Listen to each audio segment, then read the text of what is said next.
What's up guys? Good morning! Welcome to my vlog. I'm back. Dito ako ngayon sa kasalukuyan sa bahay. And guys, nag-almusal ako ng kamuting kahoy. May ano to may gata na may asukal. Tapos kanina naghimay ako ng mga gulay. Ayun, sumama sa akin yung pusa ko si Soro at saka si Scarlett. Ayun, ito sa Ilocano, gulay, dinengdeng, halo-halo. So ito sa amin sa Leyte, hindi naman to kinakain guys, pero dito sa Maynila kinakain. So natuto na rin akong kumain ng ito guys. So, Hindi ko alam kung anong basta masarap siya, promise.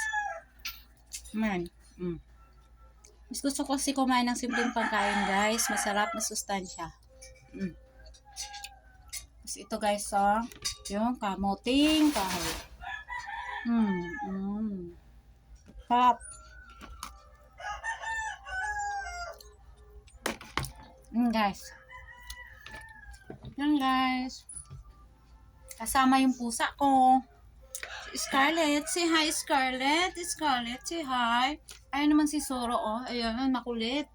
Yan, makulit talaga. Pero mababait naman sila. Hindi sila nangialam ng pagkain. So guys, kain muna si Dalagang Probinsyana. Okay guys, ingat po tayo lagi.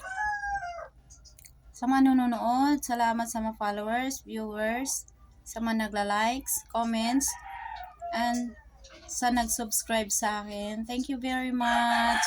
Huwag kayong magsawang magsuporta sa akin para marami pa tayong matulungan. So, bye guys. Ayun guys, kain muna ako guys. Simpleng pagkain guys. Almusal pa lang yan guys. See you soon.